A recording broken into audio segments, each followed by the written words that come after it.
اما بعد فاعوذ باللہ من الشیطان الرجیم بسم اللہ الرحمن الرحیم قل ان صلاتی ونسکی ومحیای ومماتی للہ رب العالمین لا شریک لہ وبذالک امرت وانا اول المسلمین۔ صدق اللہ العظیم۔ قال رسول اللہ صلی اللہ علیہ وسلم لا یزال اللہ یغرس فی ھذا الدین غرسا یستعملہم فی طاعتہ، او کما قال علیہ الصلاۃ والسلام۔ اللہم صل علی سیدنا محمد وآلہ واصحابہ وبارک وسلم۔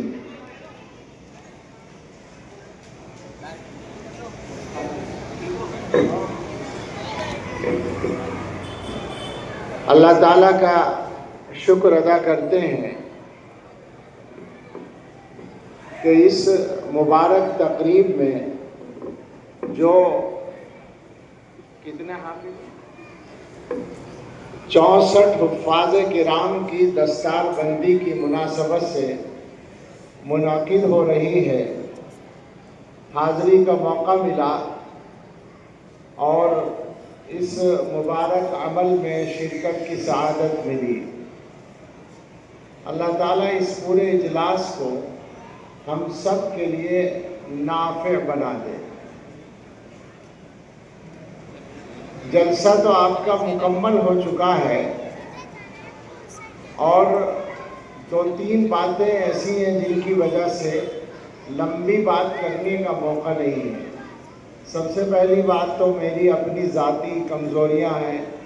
آج کل اسفار کی کثرت بھی اور حضرت کے جانے کے بعد سے جو طبیعت کا رنگ ہے، انداز ہے، وہ بھی ایک مسئلہ سا ہے۔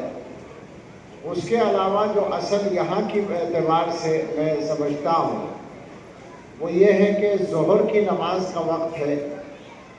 میں تو اگرچہ ظہر پڑھ کر آیا ہوں لیکن آپ حضرات نے ابھی ظہر کی نماز نہیں پڑھی ہے، تو اگر ایسا ہو کہ ہمارے جلسے کی وجہ سے نماز خطرے میں پڑے یا نماز زیادہ تاخیر کا شکار ہو جائے تو یہ جلسے کے مقصد کے بھی خلاف ہے۔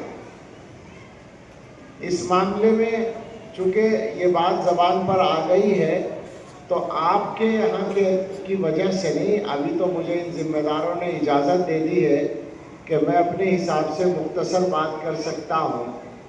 میں یہی عرض کر رہا تھا، لیکن یہ پیغام چونکہ جانا چاہیے اس وجہ سے میں یہ بات کہہ رہا ہوں، اور خاص طور سے اس لیے کہ ہمارے علاقے میں بھی اس معاملے میں مدارس کے جلسوں میں بہت بے احتیاطی ہونے لگی تھی اور ابھی بھی کہیں کہیں ہوتی ہے، تو کوشش کی ہے وہاں بھی اگر جلسہ ظہر پر ختم ہونا ہے تو ظہر کی نماز 2-2:30 بجے سے آگے نہ جائے۔ ایسا ہونے لگا تھا کہ 3:45 تک بھی بعض جگہ نماز گئی، اور عصر کی نماز تک اگر جلسہ چلنا ہے تو نماز عصر میں تو ظہر والی گنجائش بھی نہیں ہے، وہاں آپ تھوڑی دیر کریں گے وقت مکروہ شروع ہو جائے گا۔ تو ایسے میں تو میں نے سختی سے کام لیا ہے، جہاں جہاں میں جاتا ہوں ان سے شرط ہوتی ہے کہ اگر آپ عصر سے پہلے مجھ سے بیان کرانا چاہتے ہیں اور دعا مجھے کرانی ہے تو عصر کی نماز روزانہ کے وقت کے مطابق ہوگی۔ اب اس سے پہلے آپ مجھ سے کتنا بیان کرا سکیں گے وہ آپ جانیں۔ تو کئی جگہ ایسا ہوتا ہے کئی سال سے کہ مجھے وہ بٹھاتے ہیں عصر کی اذان سے 5 منٹ پہلے، اس سے پہلے موقع ہی نہیں ہوتا، اور میں 5 منٹ بیان کر کے دعا کرا دیتا ہوں، اور لوگوں سے یہی کہتا ہوں کہ اصل نماز ہے، جلسے کی وجہ سے نماز متاثر ہو تو ہمارے جلسے بیکار ہیں۔ ایک بات یہاں اور ذہن میں آ رہی تھی، علماء بھی موجود ہیں، مولانا تبریز صاحب ذرا غور کیجیے گا، یہ تقریبات جو ہم تکمیل کلام اللہ کی مناسبت سے منعقد کرتے ہیں ان کے مبارک ہونے میں کوئی شک ہی نہیں ہے۔ میرا خیال ہے اگر میں یوں کہوں کہ دنیا میں اگر کسی تقریب کو زیادہ خوشی کے ساتھ منایا جا سکتا ہے تو وہ تکمیل قرآن کی تقریب ہے بلا شبہ۔ یہ وہ چیز ہے جس پر رسول اکرم صلی اللہ تعالیٰ علیہ وسلم سے یا آپ کے صحابہ سے باقاعدہ خوشی منانا ثابت ہے۔ سب جانتے ہیں کہ حضرت عمر رضی اللہ تعالیٰ عنہ نے سورہ بقرہ کی تکمیل کے بعد ایک اونٹ ذبح کر کے لوگوں کی دعوت کی تھی۔ تو یہ بالکل برحق ہے کہ ہم ایسے موقع کو خوشی کا موقع سمجھ کر منائیں، مگر مجھے ایک بات کا ڈر لگتا ہے، اور وہ یہ ہے کہ منانے کا انداز اگر خدا نہ خواستہ بہت زیادہ نمائش والا ہو جائے تو ہمارے ان بچوں کے لیے نقصان کی بات ہو سکتی ہے۔ ان بچوں کو یہ پیغام نہ پہنچ جائے کہ ہمیں اپنی نمائش کرنی ہے، اپنے کاموں کی نمائش کرنی ہے اور شہرت حاصل کرنی ہے۔ خدا نہ خواستہ اگر ان کو یہ پیغام پہنچا تو یہ بڑا نقصان ہوگا۔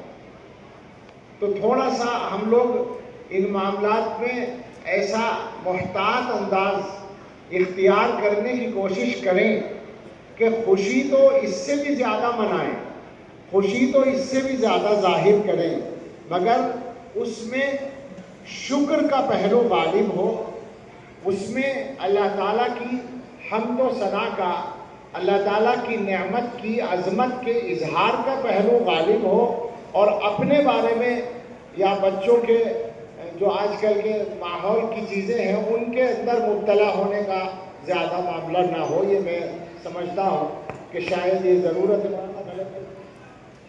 مسئلہ یہ ہے اصل میں کہ ہم سب مسلمان ہیں اور قرآن کی ہم خوشی منا رہے ہیں، تو ظاہر ہے کہ قرآن ہمارے ایمان کا مدار ہے۔ ہمیں جو حکم ملا ہے وہ یہ ملا ہے کہ دنیا میں جو کام کرو وہ اللہ کے لیے کرو۔ قُلْ إِنَّ صَلَاتِي وَنُسُكِي وَمَحْيَايَ وَمَمَاتِي لِلَّهِ رَبِّ الْعَالَمِينَ، آپ کہیے میری نماز اور میری قربانی اور میرا جینا اور میرا مرنا سب اللہ رب العالمین کے لیے ہے، لا شریک لہ، جس کا کوئی شریک نہیں ہے، وَبِذَلِكَ أُمِرْتُ وَأَنَا أَوَّلُ الْمُسْلِمِينَ، مجھے اسی کا حکم ملا ہے اور میں سب سے پہلے سر جھکانے والا ہوں، سر تسلیم خم کرنے والا ہوں۔ ہمارے جلسوں سے یہ پیغام جانا چاہیے کہ اصل کام ہے، یقیناً کام یہاں ہوا۔ مجھے تو یہ کتنے سال کے بچے، آپ ذرا غور کریں کہ ایک مدرسہ آپ کے سامنے 9 سال میں 64 حفاظ پیش کر رہا ہے، تو بہت بڑا نتیجہ، بڑی کارگزاری۔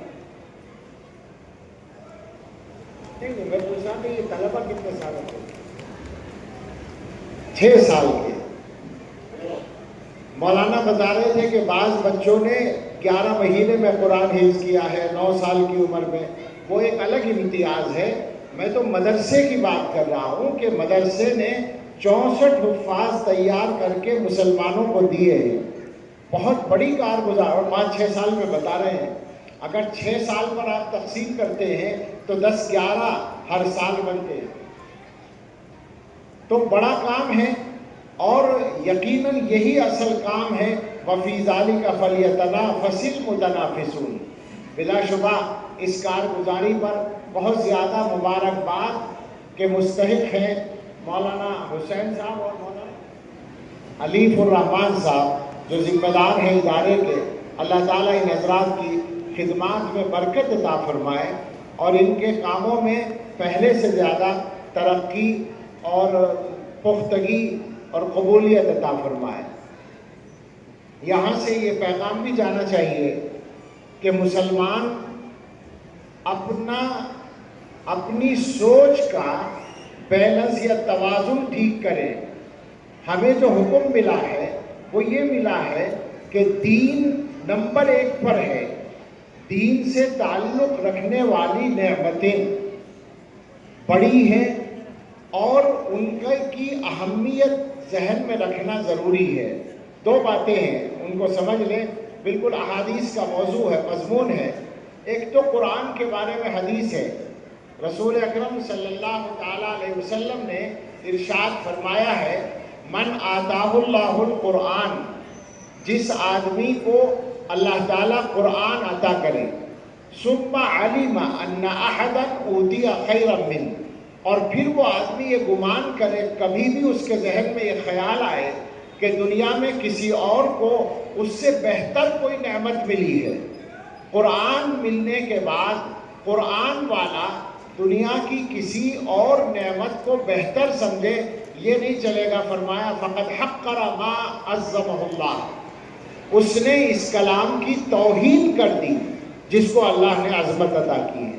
یعنی گویا کہ قرآن کے بارے میں یہ عقیدہ رکھنا عجیب بات ہے۔ ذرا غور کریں آپ، ساری نعمتیں بڑی ہیں اور ساری نعمتوں پر شکر کرنے کا حکم ہے، مگر قرآن کے بارے میں علیحدہ سے یہ حکم ہے کہ قرآن کو اللہ کی نعمتوں میں سب سے بڑی نعمت ماننا ہے۔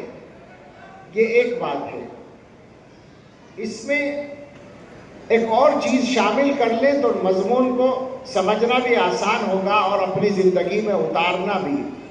حضور علیہ الصلاۃ والسلام نے احادیث میں اس مضمون کو بہت سمجھایا، اور اللہ تعالیٰ نے قرآن کریم میں بہت سخت الفاظ میں بیان کیا۔ مضمون یہ ہے کہ ایمان والوں کی نظر میں آخرت نمبر 1 پر اور دنیا نمبر 2 پر ہونی چاہیے۔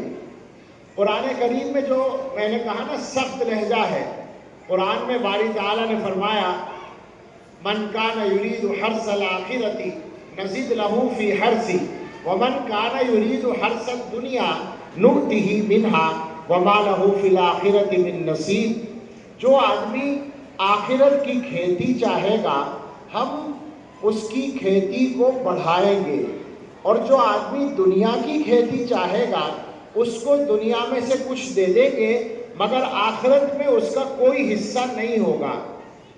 ذرا غور کریں، آخرت میں کوئی حصہ نہیں ہوگا، کتنا سخت جملہ ہے جو اللہ تعالیٰ فرما رہے ہیں۔ اسی بنیاد پر میں یہ عرض کیا کرتا ہوں کہ دنیا کو مقصد بنانا یہ مسلمان کا نظریہ نہیں ہو سکتا، اس وجہ سے کہ اللہ تعالیٰ نے قرآن میں دنیا کو مقصد بنانے والوں کے لیے آخرت کی نفی کر دی، کچھ نہیں ملے گا، اور مسلمان کے لیے آخرت کی نفی نہیں ہو سکتی۔ مسلمان کو تو کچھ نہ کچھ ملے گا ہی، اسے کبھی نہ کبھی تو جنت میں جانے کا موقع ملے گا۔ یہ جو الفاظ ہیں یہ کافر کے لیے ہو سکتے ہیں، مسلمان کے لیے نہیں ہو سکتے۔ ایک اور آیت ہے من کان یرید العاجلۃ عجلنا لہ فیہا ما نشاء لمن نرید ثم جعلنا لہ جہنم یصلاھا مذموما مدحورا۔ جو آدمی دنیا چاہے گا، دنیا کو مقصد بنائے گا، تو دنیا میں ہم دے دیں گے جو چاہیں گے، جس کو چاہیں گے، یعنی جتنا دینا چاہیں گے اور جس کو دینا چاہیں گے دے دیں گے، مگر اس کے بعد اس کے لیے ہماری طرف سے جہنم مقرر ہے، جعلنا لہو جہنم۔ اب آپ سوچیں یہ الفاظ کسی مسلمان کے لیے قرآن میں ہو سکتے ہیں کیا کہ یقینی طور سے جہنم ہے؟ اس کا مطلب یہ نکلتا ہے، بالکل صاف بات ہے کہ دنیا کا ارادہ یعنی دنیا کو مقصد بنانا یہ مسلمان کا کام نہیں ہے، یہ کافر کا کام ہے۔ مسلمان کا کام ہے آخرت کو نمبر 1 پر رکھنا۔ اب اس کے ساتھ وہ حدیث شامل کر لیں جو میں کہنا چاہتا تھا۔ رسول اکرم صلی اللہ تعالیٰ علیہ وسلم نے فرمایا سوچنے کے 2 انداز ہیں، نمبر 1 پر آخرت ہے، دنیا نمبر 2 پر ہے۔ نمبر 2 پر ہونے کا مطلب آخرت کے فائدے کے لیے دنیا کا نقصان اٹھا لے، دنیا کے فائدے کے لیے آخرت کا نقصان برداشت نہ کرے۔ سمجھ رہے نا میری بات؟ حدیث میں یہ الفاظ ہیں من کانت الآخرۃ ہمہ، جس آدمی کا ٹارگٹ، جس آدمی کا نصب العین، جس آدمی کی اصل فکر آخرت کی ہوگی تو اس کو 3 فائدے ملیں گے، 3 انعام ملیں گے اللہ کی طرف سے۔ جعل اللہ غناہ فی قلبی، اللہ تعالیٰ اس کے دل میں غنا رکھ دیں گے۔ غنا کا لفظی ترجمہ اردو میں جو ہم عام طور پر کرتے ہیں وہ مالداری ہے، دوسرا ترجمہ بے نیازی ہے۔ اللہ تعالیٰ ایسے آدمی کو دل کا غنی بنا دیں گے، دل کا مالدار بنا دیں گے، دل میں بے نیازی رکھ دیں گے۔ وَجَمَعَ لَهُ شَمْلَهُ، اور اس کے منتشر معاملات کو اکٹھا کر دیں گے، یعنی اس کے معاملات ٹھیک ہو جائیں گے، کام بن جائیں گے۔ وَأَتَتْهُ الدُّنْيَا وَهِيَ رَاغِمَةٌ، اور دنیا میں جو اس کی تقدیر میں اللہ کی طرف سے ہے وہ چھک مار کر ملے گا، ذلیل ہو کر دنیا اس کے پاس آئے گی، جو آنا ہے وہ آئے گا، بچے گا نہیں، چھوٹے گا نہیں۔ وَمَنْ كَانَتِ الدُّنْيَا هَمَّهُ، اور جس آدمی کی اصل فکر، اصل نشانہ، اصل ٹارگٹ دنیا ہے تو 3 نقصان ہوں گے۔ جعل اللہ فقرہ بین عینیہ، اللہ تعالیٰ محتاجی، فقر اس کی پیشانی پر ظاہر کر دیں گے، چہرے سے پتہ چلے گا پریشان ہے، کچھ چاہیے، محتاج ہے، ضرورت مند ہے۔ بڑے سے بڑا مالدار بھی چہرے سے ضرورت مند نظر آئے گا، یہ اللہ کی طرف سے سزا ہوگی۔ وَفَرَّقَ عَلَيْهِ شَمْلَهُ، اور اللہ تعالیٰ اس کے معاملات کو منتشر کر دیں گے، معاملات صحیح نہیں ہوں گے، پریشانیوں کا شکار ہوگا۔ وَلَمْ يَأْتِهِ مِنَ الدُّنْيَا إِلَّا مَا قُدِّرَ لَهُ، اور دنیا اتنی ہی ملے گی جتنی مقدر ہے، اس سے زیادہ نہیں ملے گی۔ مطلب یہ ہے کہ آخرت کو مقصد بنائیں گے تو دنیا میں کمی نہیں آئے گی، جو اللہ کی طرف سے مقرر ہے وہ ملے گا۔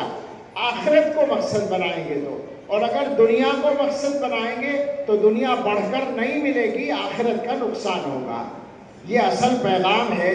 اس زمانے میں جو معاملات گڑبڑ ہو رہے ہیں، میں بالکل عام لفظ بول رہا ہوں، ہر مسئلے کے لیے، یہاں تک اگر میں کہوں سیاسی معاملات بھی جو گڑبڑ ہو رہے ہیں، ان کی بنیاد یہی ہے کہ ٹارگیٹ بدلا ہوا ہے۔ آخرت اگر نصب العین ہوگی تو سیاست صحیح ہوگی، دنیا نصب العین ہوگی، اپنا بھی نقصان، مسلمانوں کا بھی نقصان، یہ ہوگا اور ہو رہا ہے۔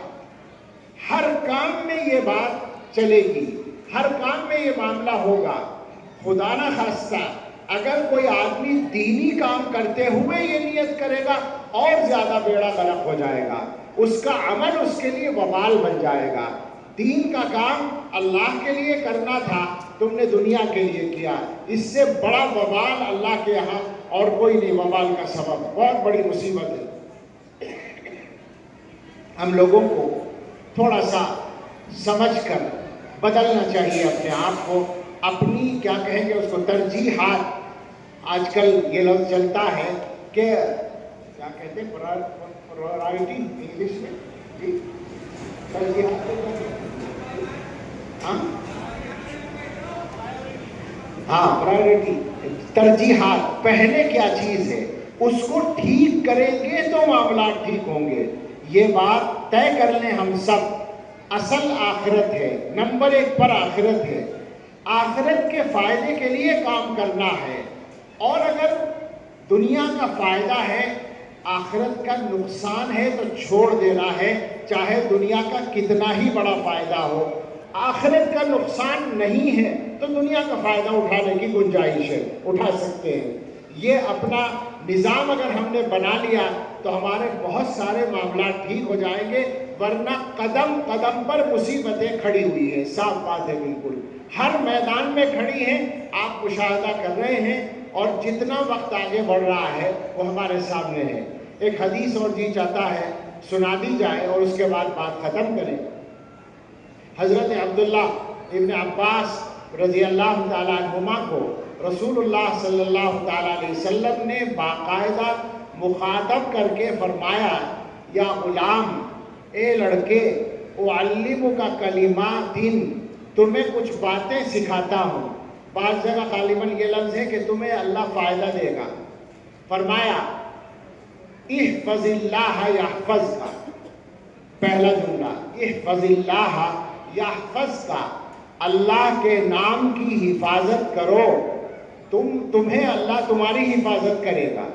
پھر فرمایا احفظ اللہ تجدہ تجاہک، اللہ کے نام کی، اللہ کے احکام کی اور اللہ کے حدود کی حفاظت کرو، اللہ کو اپنے سامنے پاؤ گے، جہاں اللہ کی مدد کی ضرورت ہوگی اللہ تمہارے سامنے ہوگا۔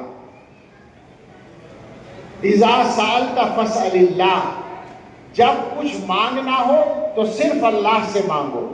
وَإِذَا اسْتَعَنْتَ فَاسْتَعِنْ بِاللَّهِ، اور جب مدد طلب کرنی ہو تو اللہ سے مدد طلب کرو۔ اس کے بعد فرمایا وَاعْلَمْ أَنَّ الْأُمَّةَ لَمْ اجْتَمَعَتْ عَلَىٰ أَن يَنْفَعُوكَ بِشَيْءٍ لَمْ يَنْفَعُوكَ إِلَّا بِشَيْءٍ قَدْ كَتَبَهُ اللَّهُ لَكَ۔ یاد رکھو، ساری قوم، سارے لوگ مل کر اگر تمہیں کوئی فائدہ پہنچانا چاہیں تو فقط وہی فائدہ پہنچا پائیں گے جو اللہ نے تمہارے لیے لکھ رکھا ہے۔ وَلَوِ اجْتَمَعُوا عَلَىٰ أَن يَضُرُّوكَ بِشَيْءٍ لَمْ يَضُرُّوكَ إِلَّا بِشَيْءٍ قَدْ كَتَبَهُ اللَّهُ عَلَيْكَ۔ اگر سارے لوگ اکٹھے ہو کر تمہیں کوئی نقصان پہنچانا چاہیں تو فقط وہی نقصان پہنچا سکیں گے جو اللہ نے تمہارے حق میں لکھ رکھا ہے۔ سب کچھ اللہ کے ہاتھ میں۔ مسلمانوں کو موجودہ زمانے کے حالات میں یہ حدیث بھی سامنے رکھ کر اپنے دینی اور دنیاوی معاملات کو طے کرنا چاہیے۔ میں بار بار دنیاوی معاملات کی طرف اشارہ کر رہا ہوں چونکہ آج کل گڑبڑ وہاں زیادہ ہو رہی ہے۔ دینی معاملات میں اگر نیت گڑبڑ ہو تو وہ بھی بڑی مصیبت ہے، لیکن دنیا کے معاملات کو عام طور سے ہمارے لوگ دنیاوی فائدہ سامنے رکھ کر طے کر رہے ہیں۔ یہ خطرناک بات ہے اور اس کا نقصان پوری قوم اور پوری امت کو پہنچ رہا ہے۔ حالات اس طرح کے ہیں کہ ان حالات میں ضرورت ہے کہ ہم میں سے ہر آدمی اپنا کام صحیح کرے، اپنے کرنے کا کام سمجھے اور اس کو صحیح کرے۔ ایک دفعہ یہی کوئی ملے تھے مجھے حیدرآباد میں، اور انہوں نے کہا کہ فلاں بڑے عالم سے میرا تعلق ہے، اور انہوں نے یہ فرمایا کہ جب تم کسی عالم سے ملا کرو تو پوچھا کرو کہ ہمیں کیا کرنا چاہیے۔ تو مجھ سے اس نے کہا کہ آپ بتائیے ہمیں کیا کرنا چاہیے۔ میں نے کہا میرا جواب یہ ہے کہ ہم میں سے ہر آدمی کو اپنا کام کرنا چاہیے۔ میرا پیغام ہی یہ ہے کہ ہم میں سے ہر آدمی اپنے کرنے کا کام متعین کرے سمجھ کر، اور پھر اس کام کو ٹھیک کرے۔ یہ جو ہم کر رہے ہیں اس زمانے میں کہ اپنے میدانوں کو چھوڑ کر دوسرے میدانوں میں گھس رہے ہیں، اس سے بھی خربطہ پیدا ہو رہا ہے اور نقصان ہو رہا ہے۔ جس کے کرنے کا جو کام ہے وہ وہی کام کرے اور اس کو اچھا کرے۔ حضرت علی رضی اللہ تعالیٰ عنہ کا ارشاد یاد آیا، حضرت نے فرمایا قیمت المرء ما یحسنہ، آدمی کی قیمت وہ کام ہوتا ہے جس کام کو وہ اچھا کر سکتا ہے، جس کام کو اپنے دوسرے کاموں سے اچھا کر سکتا ہے اور دوسروں کے مقابلے میں اچھا کر سکتا ہے، وہ آدمی کی اصل قیمت اور کارگزاری ہے۔ میری گزارش ہے، چونکہ یہاں بڑی تعداد میں علماء ہیں اور تعلیم یافتہ لوگ ہیں، ہم لوگ معاشرے کا رخ طے کرتے ہیں اپنے عمل سے، قول سے نہیں۔ یاد رکھیں، قول سے کچھ زیادہ نہیں ہوتا، باتوں سے کچھ زیادہ کام نہیں ہوتا، اصل کام عمل سے ہوتا ہے۔ میں آج ہی پڑھ رہا تھا کہیں ہمارے حضرت رحمۃ اللہ علیہ کے اقوال کسی نے جمع کیے، اس میں حضرت نے فرمایا کہ بچہ آپ کی بات کی نقل نہیں کرتا، آپ کے کام کی نقل کرتا ہے۔ تو میں یہ عرض کرتا ہوں آپ سب سے کہ یہ قوم بھی آپ کی باتوں پہ عمل نہیں کرتی، آپ کے کام پہ عمل کرتی ہے، آپ کے عمل کو دیکھتی ہے۔ اس وجہ سے ضرورت ہے کہ ہم اپنے عمل کو صحیح کریں، ٹارگیٹ متعین کریں اور اپنے کرنے کا کام کریں اللہ کے لیے، اللہ کی رضا کے لیے۔ آج کے زمانے میں یہ جو دین کی تعلیم کا کام ہے، ہماری لائن کا اور ہمارے میدان کا جو یہ کام ہے، یہ اس زمانے کے کاموں میں آپ اگر یہ کہیں، میں یہ کہوں تو مجھے یقین ہے کہ صحیح کہہ رہا ہوں، یہ نمبر 1 کا کام ہے، اس لیے کہ اس کا تعلق ایمان کی حفاظت سے ہے۔ وہ ایمان جو مسلمان کی سب سے قیمتی متاع ہے۔ مسلمان کے پاس اگر خدا نخواستہ ایمان نہ رہے تو پھر بچے گا کیا؟ کیا چیز ہے اس کے پاس جو اوروں کے پاس نہیں ہے؟ اوروں کے پاس سب کچھ زیادہ ہے ایمان کے علاوہ، ایمان مسلمان کے پاس ہے۔ اور یہ ایمان اس زمانے میں بہت ہی خطرناک طریقے پر دنیا کی طاقتوں کا نشانہ بنا ہوا ہے۔ طاقتیں، وہ طاقتیں جن کے بارے میں یہ کہا جا سکتا ہے کہ سبب کی دنیا میں آج کل ان کی مرضی کے بغیر پتہ نہیں ہلتا۔ ہمارا ایمان ہے سب کچھ اللہ کی مرضی سے ہوتا ہے، لیکن سبب کے درجے میں جو طاقتیں آج دنیا کو چلا رہی ہیں وہ ساری طاقتیں اپنا نشانہ بنائے ہوئے ہیں ایمان کو۔ ہمارا ایمان یا ہماری نسلوں کا ایمان یہ ان کے نشانے پر ہے۔ یہ جو مدرسے چل رہے ہیں، یہ جو مکتب چل رہے ہیں، یہ جو دینی تعلیم کے ادارے ہیں، معاف کیجئے گا میں تکلیف سے یہ بات کہہ رہا ہوں، آج بھی مدرسوں والوں کے علاوہ، مولویوں کے علاوہ یا کچھ تبلیغ والوں کو ملا لیں ان کے علاوہ عام مسلمان کی نظر میں ان کی کوئی حیثیت نہیں ہے۔ آج بھی یہ شکایت ہے ہماری۔ عام مسلمان کا مطلب چھوٹا آدمی نہیں، بڑا آدمی، وہ پیسے والا، وہ سیاست والا، وہ لیڈری کرنے والا، وہ ماحول میں مشہور ہونے والا، وہ جو اپنے آپ کو بڑا آدمی سمجھتا ہے، اس کی نظر میں دین کی تعلیم کی کوئی اہمیت ابھی تک نہیں ہے، اور یہی ہماری بدترین صورتحال ہے۔ خطرناک بات ہے۔ اگر ایمان نشانے پر آ جائے گا، ساری لیڈری ختم ہو جائے گی، ساری مالداری ختم ہو جائے گی، ساری شہرت ختم ہو جائے گی، کچھ نہیں بچے گا۔ سنبھلنا چاہیے مسلمانوں کو، اپنے نظریے کو صحیح کرنا چاہیے۔ میری بات پھر وہیں آ رہی ہے، میری بات کا خلاصہ ہی یہ ہے کہ ٹارگیٹ ٹھیک کریں، نظریہ ٹھیک کریں، توازن ٹھیک کریں، اپنے خیالات کو صحیح کریں، اپنا نشانہ ٹھیک کریں۔ ہماری ساری وجاہت، ساری شہرت، ساری بڑائی، ساری عظمت، ساری مالداری، ہماری ساری چیزیں ہمارے ایمان سے جڑی ہوئی ہیں۔ اگر ایمان خطرے میں پڑ جائے تو ہماری ساری چیزوں پر لعنت ہے۔ اس کے علاوہ میرے پاس الفاظ نہیں ہیں کہ میں اپنے جذبات کا اظہار کر سکوں۔ گزارش ہے کہ ٹھیک کریں ہم سب اپنے آپ کو، اور ٹھیک کرنے کا عملی ثبوت یہ دیں کہ ہر آدمی، وہ آدمی بھی جو مسجد میں اذان پڑھتا ہے اور وہ آدمی بھی جو 5000 گز کی کوٹھی میں رہتا ہے، ہر آدمی اپنے بچے کو قرآن اور دین سکھانے کی فکر کرے۔